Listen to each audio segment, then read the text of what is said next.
Përshëndetje shikues të nderuar. Sa më afër që është data e 3 nëntorit, partitë politike janë duke i bërë gjitha përgatitjet që të jenë sa më të gatshëm në këtë ditë. Partia Konservatore e Kosovës, duke se është përpara partive tjera politike, ajo ka formuar edhe kabinetin e qeverisjes së mirë dhe i ka bërë gjitha përgatitjet tjera të duhura me të cilat hyjet në zgjedhjet lokale të 3 nëntorit. Që të flasim për aktivitetin e Partisë Konservatore, i ftuari im sonte është Nderim Pasuli, nënkryetari i Partisë Konservatore, është edhe zëdhënës i këtij subjekti politik dhe gjithashtu është në listën e Partisë Konservatore për Asamblenë Komunale në Prizren. Dhe Pasuli, mirë se ardhat. Mirësi o gjeta. Cilat janë ato mesazhe që dëshironi t'i dërgoni te qytetari me formimin e kabinetit qeverisjes së mirë? E thash që Partia Konservatore prim, s'pakun Prizren, me një veprim të tillë. Po, është e vërtet, partia jonë ka kaluar në për disa faza përgatitore për organizimin e zgjedhjeve. Momenti ky që ka qenë regjistrimi dhe certifikimi pranë Komisionit Qendror Zgjedhor dhe pastaj kemi kaluar në fazën tjetër të përgatitjes për zgjedhje dhe kemi vendosur që më së miri është të formojmë kabinetin e qeverisjes së mirë, duke pasur mangësit në qeverisjen aktuale komunale dhe duke mburur që kemi njerëz të aftë për të udhëhequr komunën tonë të ardhmen, kemi formuar edhe kabinetin e qeverisjes së mirë. Ky kabinet do të luajë rolin përgatitor në përfusha të ndryshme, në lëmi të ndryshëm, ashtu siç luajnë edhe drejtoratet në për komuna, konkretisht në Prizren. Dhe duke identifikuar mangësitë, problemet dhe sfidat që i ka pasur komuna Prizrenit gjatë periudhës së kaluar, kemi ardhur në një përfundim që kabineti ynë i qeverisjes së mirë do të qeverisë në mënyrë më të suksesshme komunën tonë të ardhmen, në qoftë se fitoj mandatin e qytetarëve. Kabineti i qeverisjes së mirë përbëhet prej ekspertëve të fushave të ndryshme dhe lëmive të ndryshëm, ku mbulohen disa fusha, si për shembull zhvillimi ekonomik, bujqësia, pastaj arsimi, shëndetësia dhe të gjitha fushat tjera që janë të rëndësishme për të qeverisur. Pra dhe një të potencoj, kabineti i qeverisjes së mirë përbëhet prej antarëve të Partisë Konservatore të Kosovës, prej ekspertëve të cilët janë dëshmuar në jetën politike, po ashtu edhe shoqërore dhe ekonomike në qytet. Në konferencën e fundit deklaruat se jeni duke përgatitur ofertën, platformën me cilën do të dilni para qytetarëve atë ndihmoj ky ekip që ketë zgjidhje për problemet aktuale në fushat caktuara që i përmendët. Po, absolutisht. Oferta jonë ndallon prej ofertave tjera. Kemi marrë të gjitha ato problemet akute që ndodhen në qytetin tonë dhe ato do t'i shtjellojmë. Po të gjitha pikat na nuk mund t'i tregojmë para se të filloj fushat zgjedhore, sepse edhe ligji na obligon ashtu, ato do t'i shpalosim gjatë fushatës zgjedhore. Po me pika trasha na mund të themi që oferta jonë ndallon, është një alternativ tjetër e qeverisjes, ku udhëheqësia do të jetë pranë qytetarit, sepse duke marrur votën, mandatin nga qytetari, do të punojnë vetëm për interesat e qytetarit, nuk do të punojnë për interesat klanore, partijake ose individuale. Ai që e merr postin udhëheqës në komunën prej partisan do të obligohet që ta udhëheq partinë në mënyrë të tillë, duke mos u përqendruar në interesat e veta personale ose grupore, por piknisja dhe pikmbarimi i synimit tonë është mirëqenia e qytetarit. Derisa e thash edhe në hyrjet të kësaj bisede që partitë tjera ende nuk i kanë bërë publike shtabet zgjedhore. Ju tashmë e keni formuar shtabin zgjedhor, si do të jetë i ndarë ky shtab zgjedhor dhe si do të jetë veprimtaria e shtabit zgjedhor gjatë kësaj kohe? Shtabi zgjedhor është një ekip po ashtu profesionist, ku në një farë mënyrë e tërë kryesia e Partisë Konservatore e Kosovës është shndruar në shtabin zgjedhor. Dhe nuk kemi formuar një grup të vogël ku gjithë bara e organizimit apo punëve të mëdha të rënda të bie disa personave, po kemi marrë një vendim unanim në kryesinë e Partisë Konservatore të Kosovës që shtabi zgjedhor të jetë po ashtu edhe kryesia e Partisë Konservatore të Kosovës. Ashtu që njëri prej nënkretarëve, zotëria Afrim Rada, është udhëheqësi i shtabit zgjedhor dhe i kemi ndarë punët tona dhe përgjegjësitë deri në ditën e zgjedhjeve. Ju jeni një ofertë e re për qytetin e Prizrenit, të cilat do strihet në gjithë vendin, por fillimisht jeni vetëm për Prizren. Ju theksuat në pika shkurta për cili do të jetë dallimi i Partisë Konservatore me subjekte të tjera. të garojnë në zgjedhjet e trajnatorit? Po, pasi që cekët edhe ju, ne kemi filluar së pari në Prizren, sepse ne konsiderojmë që Partia Konservatore e Kosovës është bastionin e vetë e ka në qytetin e Prizrenit, ku një grup intelektualësh, një grup qytetarësh dhe aktivistët politik kanë qenë të pakënaqur me zhvillimet politike ekonomike në vend. Ashtu që kemi marrur një vendim që të gjithë së bashku të kontribojmë, që të nxjerrim këtë stagnim politik dhe ekonomik të qytetit tonë, që të nxjerrim Prizrenin nga kriza dhe të ofrojmë një alternativ tjetër.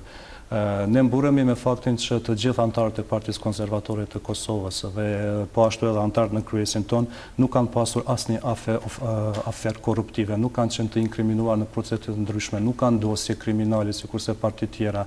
Ashtu që alternativa jone e vetme dhe më e mirë është që ofrojmë një qeverisje të mirë dhe të shëndosh, ndryshe prej të tjerëve, ashtu që detajet kryesore do të shpalosen gjatë fushatës elektorale.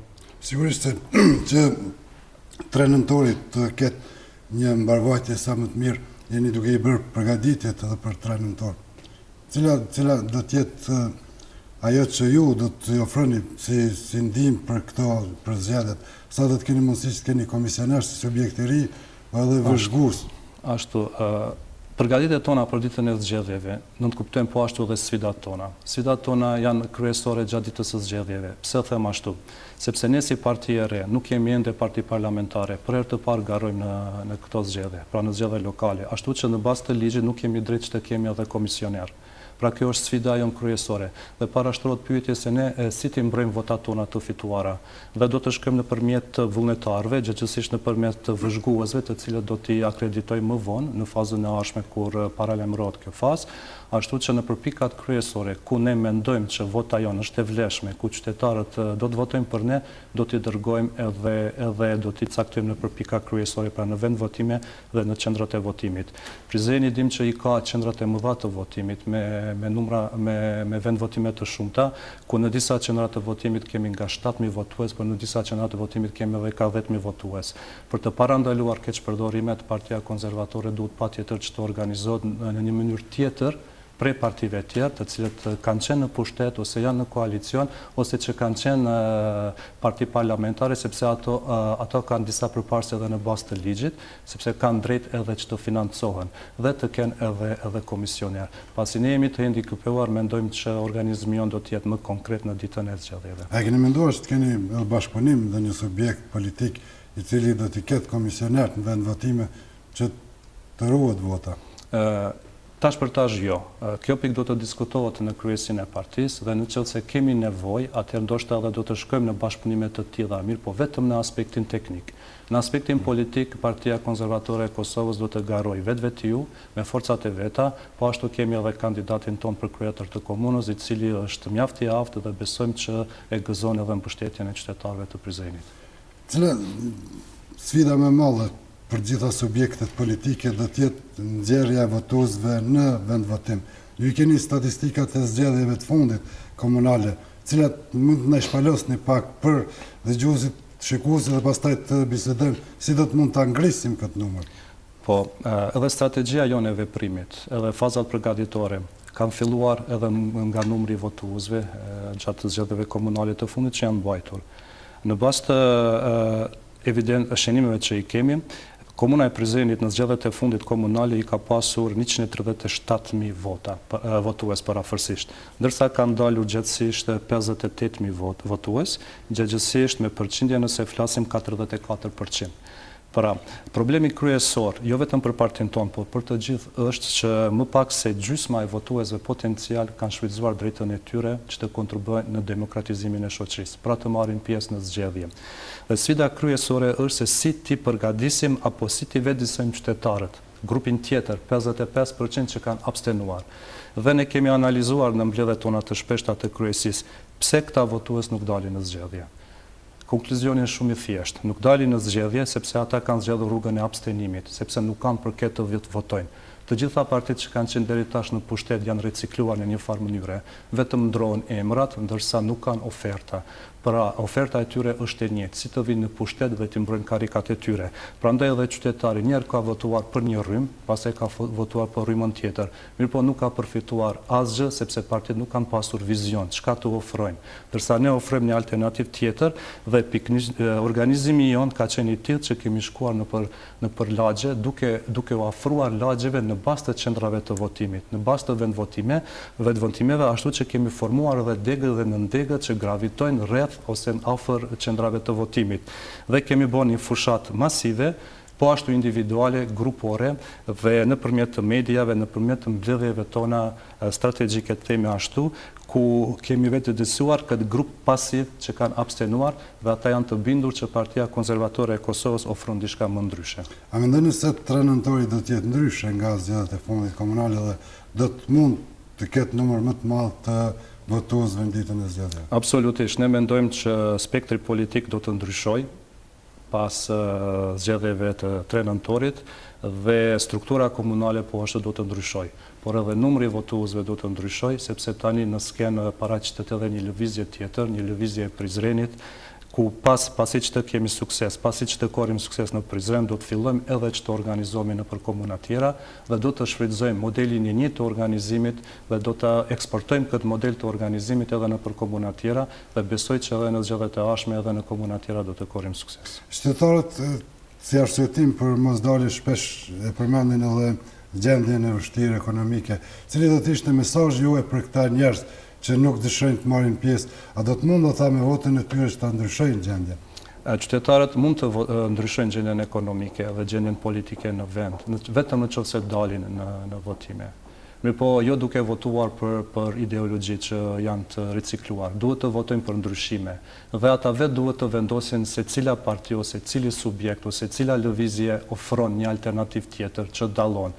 Tani e kanë atë mundësi dhe duhet ta shfrytëzojnë. Ndërsa programi ynë politik, programi ynë zgjedhor ofron edhe alternativa tjera, edhe ofron përgjigje konkrete se si të dalim nga kjo krizë. E përgjithshme do të thosha, jo vetëm ekonomike, por kriza ka prekur të gjitha sferat e jetës, mirë po këto detajisht do t'i shpalosim edhe gjatë fushatës sonë. Në atë shpalosje detale, do t'i keni zgjidhjet për problemet që aktualisht i ka qyteti i Prizrenit. Mos i përmendim gjitha, po vetëm zonën e mbrojtur dhe disa shqetësime më të mëdha të qytetit të Prizrenit. Po, shqoni, gjërat rregullohen në disa mënyra. Ekzistojnë ligjet, që ligjet bazohen në kushtetutën e Republikës së Kosovës. Mirë po, ligji nuk mbron gjithçka. Ekzistojnë edhe aktet nënligjore, ekzistojnë edhe rregullat e ndryshme ose rregulloret. Tani na do të jemi në një situatë kur trashëgojmë një situatë të rëndë juridike, politike, ekonomike. Dhe mbas mundësive tona dhe do të shohim se si të adaptojmë këto ndryshime në mënyrë më të mirë që të mbrojmë interesat e qytetarëve. E dim që ligjet nuk janë perfekte, e dim që ligjet nuk sankcionojnë çdo fushë të jetës, mirë po pasi që na bazohemi në ekspertizën tonë, kemi njerëz të aftë edhe për këtë lëmi, atë besojmë se në kuadër të ligjeve, se si të rregullojmë fushat e ndryshme me aktet nënligjore, me rregullore tjera, duke mos thyer ligjin, po nëse ka nevojë edhe që të ndrohet ligji, atëherë duhet të lobojmë. Pa lobim nuk mund të arrijmë asgjë. Thotë këtë ditë shpesh se fushata zgjedhore do të jetë shumë e gjatë, 30 ditë. Partitë politike dëshirojnë që të jetë më e shkurtë. Si do ta shfrytëzoni këtë hapësirë 30 ditore, cilat do të jenë format e fushatës të Partisë Konservatore? Nuk është vetëm e gjatë, por është edhe e shtrejtë. 30 ditë që të financosh një fushatë zgjedhore do të kushtojë, jo vetëm edhe për partitë që nuk janë parlamentare tani për tani, por edhe për partitë të mëdhenj. Ne besojmë që do të kemi një çështje strategjike, ashtu që nuk do të harxojmë energjinë tonë kot për mbledhje të panevojshme se jo të frytshme, por do të qëndrohemi në bazë të nevojave dhe kërkesave, ashtu që shtabi jon një herë në javë më së pakti mblidhet dhe në bazë të nevojës edhe do të organizojmë edhe fushën tonë të veprimit. Mirë, po çka do të kisha të siguruar unë këtu, dalim edhe te financimi i partive politike. Flitet që është ndarë një shumë prej 5 milion eurove fond për financimin e partive politike gjatë fushatës zgjedhore. Dhe 90% ose 4.5 milion euro do të përfitojnë partitë që janë parlamentare. Çka do thotë kjo? Do thotë që ato partitë që kanë ngaruar më herët dhe ndodhen në asamblenë komunale ose në kuvendin e Kosovës, ndërsa ne si parti e re, pasi që nuk kemi një mandat të tillë, mund të përfitojmë vetëm nga shuma e 10% që është 500.000 euro. Pra kemi të bëjmë me disa parti politike të reja që janë regjistruar, që janë certifikuar dhe 500.000 euro do të shpërndahet në mënyrë proporcionale partive tjera parlamentare, jo parlamentare themi ashtu, dhe kjo shumë nuk është e duhur, nuk është e mjaftueshme, mirë po ne do të shohim se si do ta përballojmë edhe këtë sfidë. Cila do të jetë gjuha që do të përdoret në fushat? Sa mendoni se subjektet politike do të jenë, thojza kushtimisht kulturuara, që të mos e rëndojnë shumë fjalorin, sepse rëndohet edhe qytetare? Pasi që Partia Konservatore e Kosovës i mbron vlerat dhe i promovon vlerat, edhe një vlerë e jonja është të mos dhe përdorim një gjuhë primitive elektorale, mirë po jo vetëm elektorale, por edhe politike. Ne nuk do t'i targetojmë njerëzit në baza emocionale ose në baza individuale. Për ne personi nuk është fajto, po është sistemi problem i cili lejon që njerëz të tillë të vinë në pushtet dhe të bëjnë keqpërdorime të tilla dhe nuk sankcionohen fare. Pra qëllimi jonë është që të jemi të pastër dhe nuk do t'i targetojmë, nuk do t'i sulmojmë njerëzit në baza individuale, sepse tek e fundit ata janë vetëm individ që kanë bërë dëm subjekteve tyre politike, gjërësisë edhe shtetit në një farë mënyre. Ndërse ne do të shohim mangësitë e tyre në mënyrë sistemore, në mënyrë strukturale, duke adresuar ato edhe do t'i shpalosim metat e tyre dhe përparësitë tona. Dhe për fund, a mendoni se ka ardhur koha kur qytetari gjatë votimit do të shikojë vlerat dhe jo liderin apo ideologjit apo çështje të tjera krejt parëndësishme?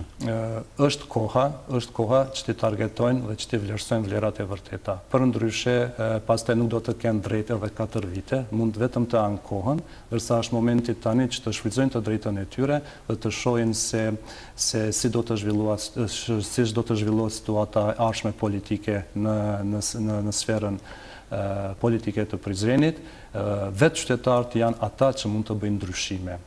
Lufta e vetme demokratike që vlerësohet dhe që shfrytëzohet në demokraci është vota. Në qoftë se nuk e shfrytëzojnë këtë drejtë të dalin në zgjedhje, atëherë do të humbasin shansin për 4 vite të ardhshme. Me thirrjen që qytetarët të dalin në zgjedhje pse është herët, Zëri Pasuli, ju falenderoj që ishit me shikuesit e televizionit Opinion. Ju falenderoj edhe juve.